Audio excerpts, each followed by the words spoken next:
একদিন বিকেলে সোনালি রোদে ভরা সেই ছোট্ট উঠোনে আবার শুরু হলো নতুন এক ঘটনা। রিমি আর বাবু খেলছিল দৌড়ঝাঁপ আর লুকোচুরি। আপু, ধরতে পারলে ধরো। খেলাধুলোর মাঝেই ঘটল এক ছোট্ট ভুল, আর সেই ভুল থেকেই শুরু হলো বড় শিক্ষা।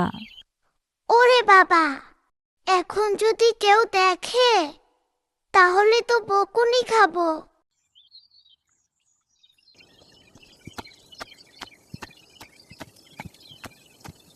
ভুল তো সবাই করে, কিন্তু সেই ভুল ঢাকতে গিয়ে বাবু নিল আরো বড় ভুল সিদ্ধান্ত।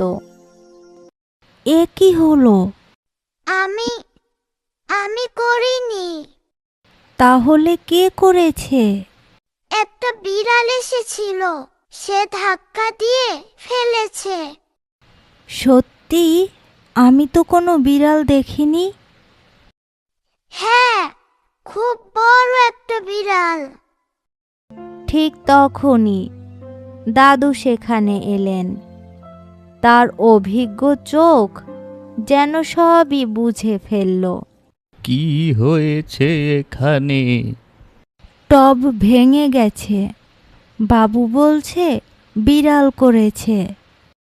তাই নাকি বাবু? হ্যাঁ দাদু। মিথ্যা একবার বললে সেটাকে ঢাকতে আরও মিথ্যা বলতে হয়। বাবুর ক্ষেত্রেও তাই হলো। এখানে কোনো বিড়াল দেখেছেন? আমার বিড়াল তো সারাদিন ঘরে ছিল। তাহলে আমি আমি মানে দাদু বুঝলেন এখনই সময় বাবুকে সত্য শেখানোর। বাবু, একটা গল্প শুনবে? হ্যাঁ। একটি ছেলে ছিল, সে মিথ্যা বলতে ভালোবাসতো। একদিন সে সত্যি বিপদে পড়ল, কিন্তু কেউ তাকে বিশ্বাস করলো না। কারণ সে আগেই মিথ্যা বলেছিল। ঠিক তাই। সে বুঝতে পারল মিথ্যা বলে সে আরো বড় ভুল করেছে।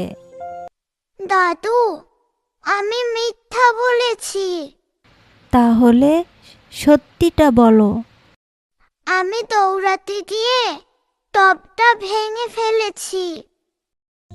সত্য বলা সব সময় সহজ নয়, কিন্তু সেটাই সঠিক পথ।